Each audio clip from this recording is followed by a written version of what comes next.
اعوذ باللہ من الشیطان الرجیم بسم اللہ الرحمن الرحیم۔ اب اس کے بعد اللہ تعالیٰ کے احسانات اور ان کی طرف سے جو ناشکریاں ہوئی ہیں ان کی بڑی تفصیل کے ساتھ اب بات چلے گی، تفصیل نہیں تیزی کے ساتھ۔ یہ واقعات کئی 100 برس کے ہیں، لیکن ایک تو یہ کہ ان کی تفاصیل مکی صورتوں میں آ گئی ہیں، سب سے زیادہ سورہ اعراف میں ملیں گی اور بھی کئی صورتوں میں آپ کو مل جائیں گی۔ یہاں پر تو پے بپے جیسے کہ ایک قرارداد جرم کسی پر کی جاتی ہے تو اس میں سب گنوائے جاتے ہیں، تم نے یہ کیا یہ کیا یہ کیا۔ وَإِذْ نَجَّيْنَاكُم مِّنْ آلِ فِرْعَوْنَ، اور ذرا یاد کرو جب کہ ہم نے تمہیں نجات دی تھی فرعون کی قوم سے۔ يَسُومُونَكُمْ سُوءَ الْعَذَابِ، وہ تمہیں بدترین عذاب میں مبتلا کیے ہوئے تھے۔ يُذَبِّحُونَ أَبْنَاءَكُمْ وَيَسْتَحْيُونَ نِسَاءَكُمْ، تمہارے بیٹوں کو ذبح کر ڈالتے تھے اور تمہاری عورتوں کو زندہ رکھتے تھے۔ عورتیں تو پھر ان کے کام آتی تھی، گھر میں کام کاج کے لونیاں بنتی تھی، گھروں میں ڈال لیتے تھے، لیکن لڑکوں کو، اور یہ 2 موقع پر ہوا ہے بنی اسرائیل کے ساتھ، یہ بعد میں انشاءاللہ اس کی تفصیل آئے گی۔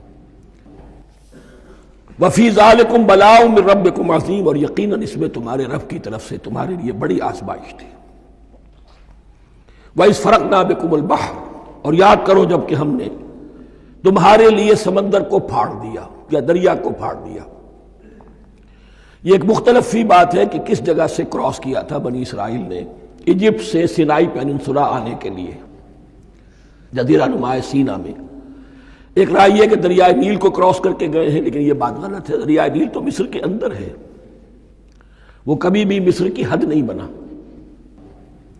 کسی کی رائے یہ ہے کہ جو خلیج سویز ہے، بحر قلزم جو ہے، ریڈ سی، وہ اوپر جا کر 2 کھاڑیوں میں تبدیل ہو جاتا ہے، خلیج عقبہ مشرق کی طرف اور خلیج سویز مغرب کی طرف، اور ان کے درمیان میں یہ سینائی پیننسولا جو ہے یہ تکون ہے، جیسے ہندوستان بھارت تکون ہے ایسے یہ پیننسولا ہے، انڈین پیننسولا، سینائی پیننسولا۔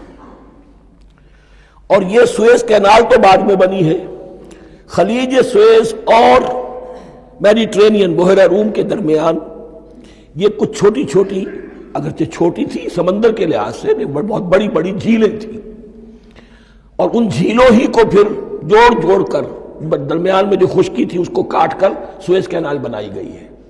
تو اب تو یہ ایک مسلسل ایک رابطہ ہے، لیکن معلوم ہوتا ہے کہ یا تو خلیج سویز کو کراس کیا ہے حضرت موسیٰ علیہ السلام نے، اور یہی میری رائے زیادہ یہی ہے، اس لیے کہ کوہ طور جو ہے وہ اس پیننسولا کی ٹپ پر ہے، نیچے ہے، یہاں جہاں پر پھر ان کا قیام رہا، اور جہاں پھر حضرت موسیٰ کو 40 دن کے لیے کوہ طور پر بلا کر اور پھر انہیں تورات دی گئی ہے۔ تو معلوم ہوتا ہے کہ جو خلیج سویز ہے اسے کراس کیا ہے۔ کراس کس طرح کیا ہے کہ حضرت موسیٰ کے عصا کی ایک ضرب سے سمندر پھٹ گیا۔ فَكَانَ كُلُّ فِرْقٍ كَالطَّوْدِ الْعَظِيمِ، دونوں طرف چٹانوں کے مانند پہاڑ کی طرح جو ہے وہ سمندر کھڑا ہو گیا، اس کے راستے سے یہ نکل گئے۔ اور پھر جب فرعون اور اپنا لشکر لے کر جب آیا ہے، اس نے سوچا ہم بھی نکل جائیں، وہ غرق ہو گئے، اس لیے کہ دونوں طرف کا پانی آپس میں مل گیا۔ یہ تھی کیفیت، اور معجزانہ کیفیت تھی، یہ کوئی فطرت کے یا نیچر کے اصول کے مطابق بات نہیں تھی، اور میں عرض کر چکا ہوں، آپ کو بتا چکا ہوں معجزہ کسے کہتے ہیں۔ وَإِذْ فَرَقْنَا بِكُمُ الْبَحْرَ فَأَنجَيْنَاكُمْ، جب ہم نے تمہارے لیے یا تمہارے ساتھ سمندر کو پھاڑ دیا، تمہارے لیے، تمہارے گزرگاہ بنانے کے لیے، تو تمہیں تو نجات دے دی۔ وَأَغْرَقْنَا آلَ فِرْعَوْنَ وَأَنْتُمْ تَنظُرُونَ، اور تمہاری نگاہوں کے سامنے فرعون کے لاؤ لشکر کو غرق کیا، تم دیکھ رہے تھے، یہ گزر چکے تھے، اس ساحل پر کھڑے ہیں، ادھر سے یہ داخل ہوئے ہیں، اور پانی دونوں طرف سے آ کر مل گیا اور یہ غرق ہو گئے۔